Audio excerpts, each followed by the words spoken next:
ஐரோப்பிய நாடுகளுக்கு சுற்றுப்பயணம் மேற்கொண்டுள்ள பிரதமர் மோடி நெதர்லாந்து, ஸ்வீடன் நாடுகளில் தனது பயணத்தை நிறைவு செய்துவிட்டு நார்வேக்கு சென்றுள்ளார். சமீபத்தில் ஐரோப்பிய தடையற்ற வர்த்தக கூட்டமைப்பு ஒப்பந்தம் மேற்கொண்ட நிலையில் பிரதமர் மோடியின் இந்த பயணம் இரு நாடுகளுக்கு இடையிலான பொருளாதார உறவுகளை மேலும் உறுதிப்படுத்தும் நடவடிக்கையாக பார்க்கப்படுகிறது. கடந்த 40 ஆண்டுகளில் இந்திய பிரதமர் ஒருவர் முதன்முறையாக நார்வேவுக்கு பயணம் மேற்கொண்டுள்ளார். இந்த பயணத்தின் போது பிரதமர் மோடியிடம் நார்வேயை சேர்ந்த பெண் பத்திரிகையாளர் ஹெல்லே லிங் என்பவர் கேள்வி ஒன்றை எழுப்பியிருந்தார். அந்த கேள்விக்கு பதிலளிக்காமல் பிரதமர் மோடி அங்கிருந்து உடனடியாக வெளியேறிய சம்பவம் உலகளவில் விவாத பொருளாக மாறியுள்ளது. இது தொடர்பாக தனது சமூக பக்கத்தில் அந்த பத்திரிகையாளர் உலகின் சுதந்திரமான பத்திரிகை துறையிடமிருந்து சில கேள்விகளுக்கு நீங்கள் பதிலளித்துவிட்டு செல்லலாமே என கேள்வி எழுப்பியுள்ளனர். அதைத் தொடர்ந்து அதே பத்திரிகையாளர்கள் சந்திப்பில் நார்வே பத்திரிகையாளர்கள் எழுப்பிய கேள்விகளுக்கு இந்திய வெளியுறவுத்துறை அமைச்சக அதிகாரிகள் பதிலளித்துள்ளனர். அப்போது இந்திய அதிகாரிகளிடம் கேள்வி எழுப்பிய ஹெல்லே லிங், பத்திரிகையாளர்கள் நாங்கள் உங்களை ஏன் நம்ப வேண்டும்?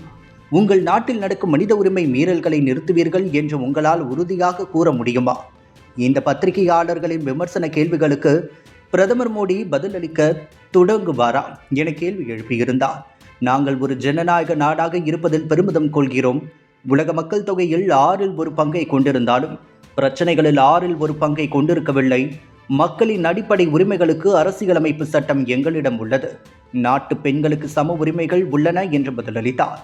அதைத் தொடர்ந்து ராகுல் காந்தி பத்திரிகையாளரின் சமூக பாகத்தை டேக் செய்து பத்திரிகையாளர்களின் கேள்விகளுக்கு பிரதமர் மோடி பதிலளிக்காமல் சென்றது குறித்து மக்களவை எதிர்க்கட்சித் தலைவரும் காங்கிரஸ் எம்பியுமான ராகுல் காந்தி தனது எக்ஸ் பக்கத்தில் ஹெல்லே லிங்கின் பதிவை குறிப்பிட்டு, மறைப்பதற்கு ஒன்றுமில்லை என்றால் பயப்படுவதற்கும் ஒன்றுமில்லை.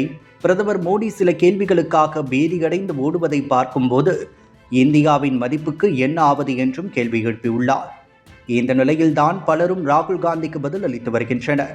அந்த பத்திரிகையாளர் சமூக பக்கத்தில் காங்கிரஸ் கட்சியின் சமூக பக்கத்தை பின்தொடர்ந்து வருகிறார் என்றும், பிரதமரிடம் கேள்வி கேட்டது என்பது பொதுவெளியில் தவிர செய்தியாளர் சந்திப்பில் இல்லை. தேசத்திற்கு எதிராக முதல் வரிசையில் நிற்கும் காங்கிரசின் நாடகம் இதன் மூலம் அம்பலமானது என்றும், காங்கிரஸ் நாடகத்தால் நடந்த கதைதான் என்றே இந்த நிகழ்வு பார்க்கப்படுகிறது.